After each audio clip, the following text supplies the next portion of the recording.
I hope it's not a surprise to anyone that we've been reading through the Gospel of Matthew.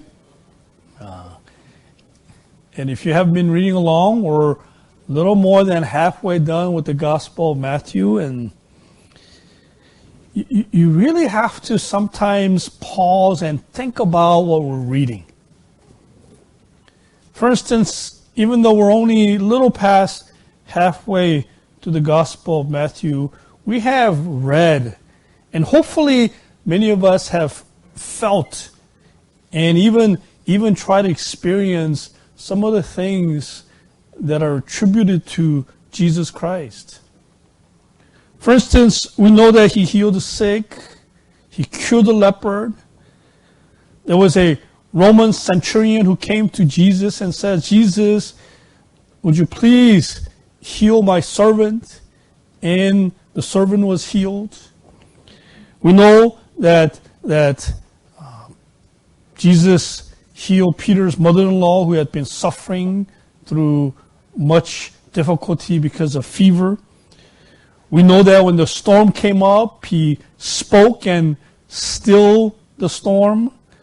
We read that he exorcised demons.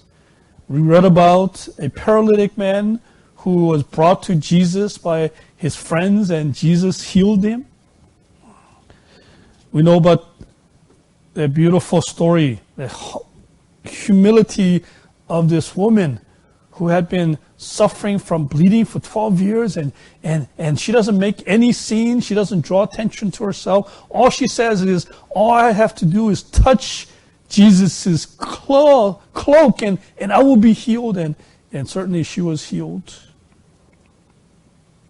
We read about Jesus raising a little girl from dead back to life. Blind, mute. He healed them all. And most recently, we know that Jesus came upon a young man with a withered hand. And even though it was Sabbath, even though the Pharisees and they were just testing Jesus, Jesus still healed the man. Withered hand, handicapped hand. Can you just imagine the miracle that took place before their eyes, where this withered hand, the hand that was totally useless, became whole again, perfectly whole again. We read through the story of how Jesus, as he was speaking to the multitudes, and they hadn't had anything to eat, so Jesus took 5 loaves of bread and 2 pieces of fish and was able to feed 5,000, maybe 10,000, maybe even 15,000, including women and children. We have read through all of these things. And I think, and I hope all of us take the necessary time to not just read it, but allow these stories to cause our hearts and minds to be in awe of what we are reading. If only one of these things happened to us or to somebody that we know, or we were able to be eyewitnesses to even one of these miracles, we should be in awe. And put it all together, I hope that you and I take the necessary time, even if it takes more than 5 minutes, to look upon these stories and let these stories sink in, that they're not just stories that we read about or things that we watch, like Superman. We know that's not real. Wolverine, they're not real, guys. But that we would take the necessary time and opportunity to sit humbly before one of these stories or all of these stories together and just be in awe. I think there are at least 2 main reasons why Jesus did these miracles and why they're recorded. One is Jesus helps. He wanted to help these people with infirmities and difficulties and sorrow and unthinkable pain.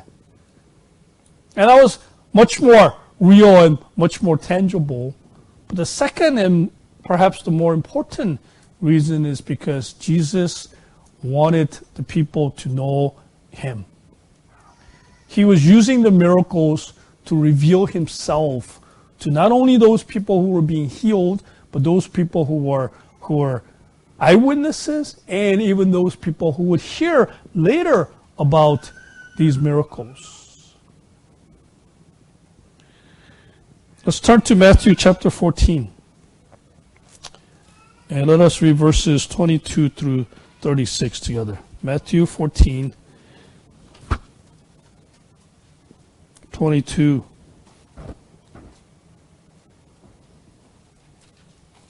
to the end of the chapter.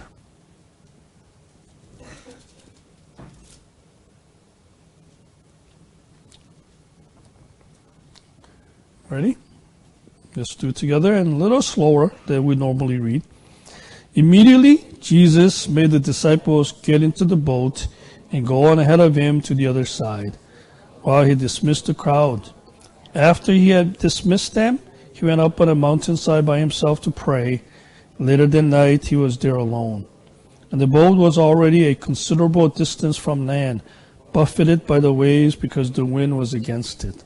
Shortly before dawn, Jesus went out to them, walking on the lake. When the disciples saw him walking on the lake, they were terrified.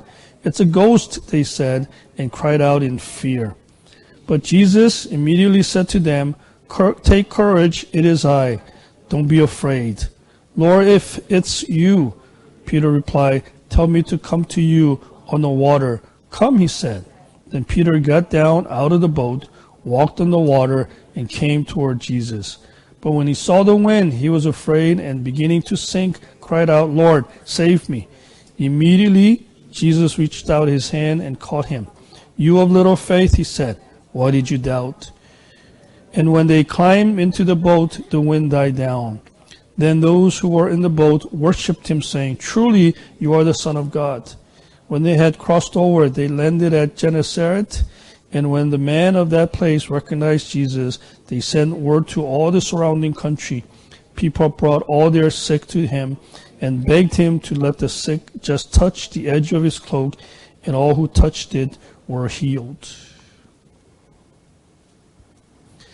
Despite all of these examples and despite Jesus' intended purpose of allowing people to recognize Jesus for who he was, most people were totally clueless. They were clueless. But in the passage that we read about Peter, I think Peter began to have a clue.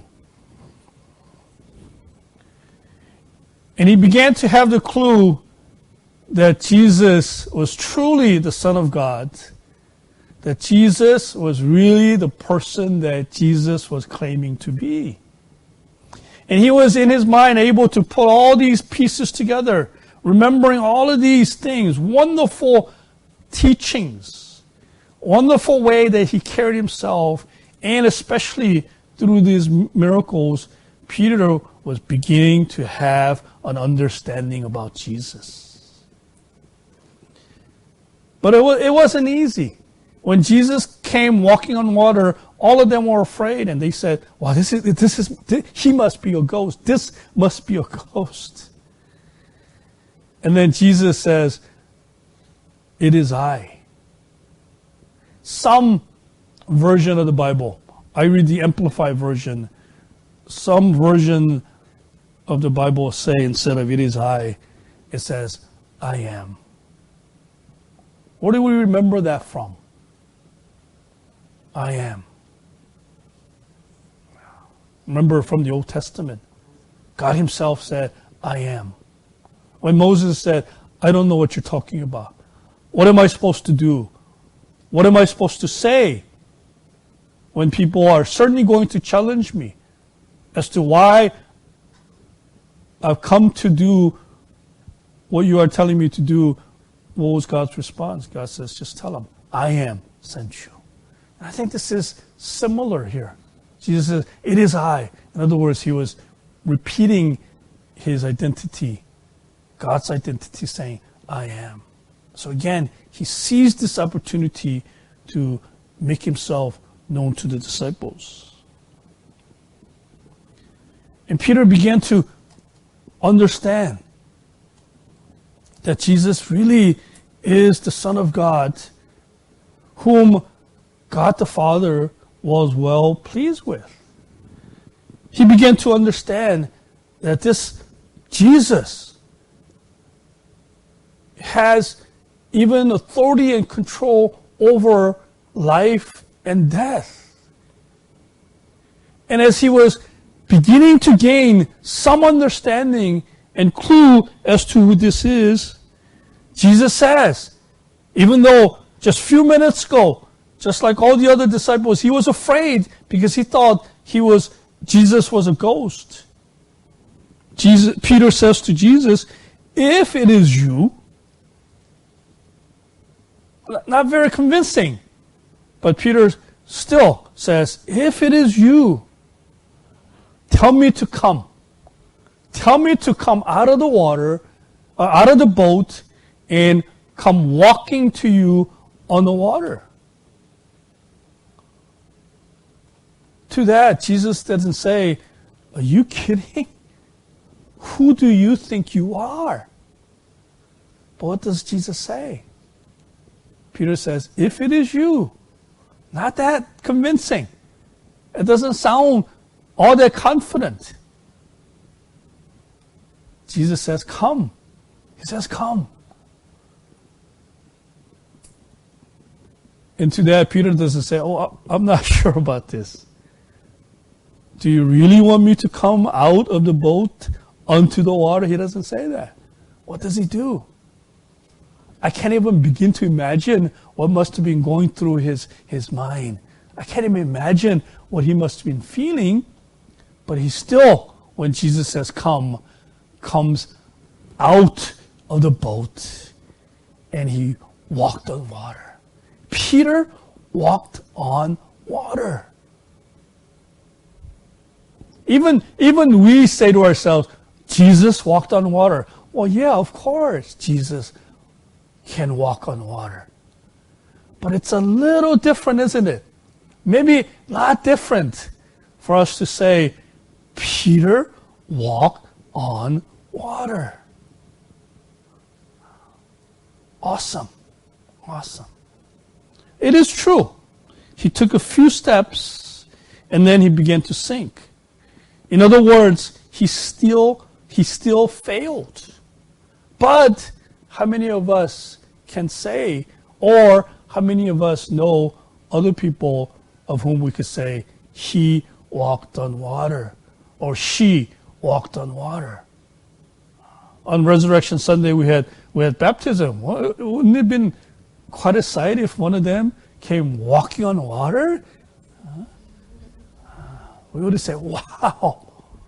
But we can't say that of Angela. We can't say that of other people, Chris or Paul, who were baptized. None of them walked on water, but we could say Peter came walking on water. But he did fail. He did fail. But there's a principle here about discipleship. Yes, we know that Jesus can walk on water. Yes, Jesus even has the ability to allow Peter to walk on water. But there's a principle here about discipleship. And that is when we say to Jesus, Jesus, I believe in you. I may not have 100% confidence in who you are and what you are able to do to me or do for me, but if you are who you say you are, we say to ourselves, let me have certain things. Take my pain away from me. Let me be obedient. Let me be faithful. We say all of these things, maybe even on a daily basis, but none of us on a regular basis dare to take the risk of actually stepping out of the boat because I think, Jesus, you are able to do this for me. none of us are on a regular basis willing to take that step of faith and take the risk, even of failure, and say, Jesus, if it is you, I'm going to step out in faith. I may only be able to take a step or two. I may be like Peter and start sinking again. But there's this principle of discipleship that requires you and me as disciples of Jesus Christ to take that step of faith. Dare to take that step of faith so that our faith in Jesus Christ, our trust in Him, and especially who He is, will be able to make tangible differences in our lives. So long as we look upon Jesus standing on the water and say, wow, look at Him. And as long as we stay in the boat, in the stability and calmness and comfort of that, we're never going to be able to walk on water. We're never going to be able to be the people, be the disciples that Jesus wants us to be. And it is true, Peter failed. He started looking at the waves, he started looking at the wind, he started looking at the circumstances all over again, and he started to sink. And when that happened, what was the next thing that happened? He cried out to Jesus, and Jesus reached out and rescued him. It is true, when we step out in faith into our difficulties and fears and doubt and circumstances and situations, however difficult and painful those situations may be, however painful, however lonely you may feel, unless we start taking that step of faith and step out by faith, risking failure, risking dissatisfaction, or whatever the case may be, you and I will never be able to experience the miraculous power that is in Jesus Christ. And then have the confidence that even if I take a step and then I start sinking, you know that Jesus is there. If you cry out to Him, Jesus is there to take your hand and rescue you once again. Discipleship isn't about being comfortable and safe. Discipleship isn't about keeping ourselves to ourselves. It isn't about taking the easy road. It isn't about easy going. It isn't about absence of adversity or difficulties.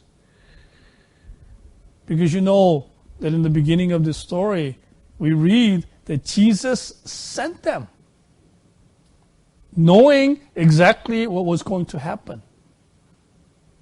In other words, all of us realize, even the younger ones among us, we realize that we will have storms. Discipleship is not about not having storms, but discipleship is about being able to step out in faith even in the midst of storm. He knows our troubles. He knows our limitations. Most of us believe in Him that He could rescue us and He could help us, that He could count on us. And that message is repeated over and over again, demonstrated more than amply. But too many of us remain clueless to who He is and what He can do for us in a real, tangible way. Jesus says, come and take steps of faith. Even if you have never done that before, even if you don't know how and when and where, Jesus says to come. Even if your particular situation is unthinkable and impossible. Before this happened, Peter and the disciples would have never even conceived of the possibility that somebody could walk on water. But even though it was an impossibility, Peter was still able to experience that because he walked out of the boat by faith. Peter walked on water. Isn't that amazing? Peter actually walked on water. The nature of your Christian faith isn't about how comfortable and convenient God can make my life. It is really about having confidence in Jesus, recognizing Him for all that He is, all that He's able to do, and willing to do. Even if you have fear, even if you have doubt, even if, like the disciples, when Jesus came, they said, He's a ghost. Even if that's the best that we could muster, you and I believe in so much more than that. And so whatever your situation, whatever difficulties, whatever pain, whatever challenges that you have, in Jesus Christ, you and I can take that step of faith and walk out of the boat and be able to say, I am walking on water because of who Jesus Christ is. He will enable me. He will help me. And He's willing to do that for all of you. So let's pray. Imagine the situation of Peter actually walking out onto the water. And apply that to your situations, whether it's financial situation, relational situation, whether it's about addictions, whether it's about fear, whatever it is. Apply that principle of walking out in faith and invite Jesus to come and help you. Help you to be able to overcome and do those things that seem impossible to us, because He is able and He is willing.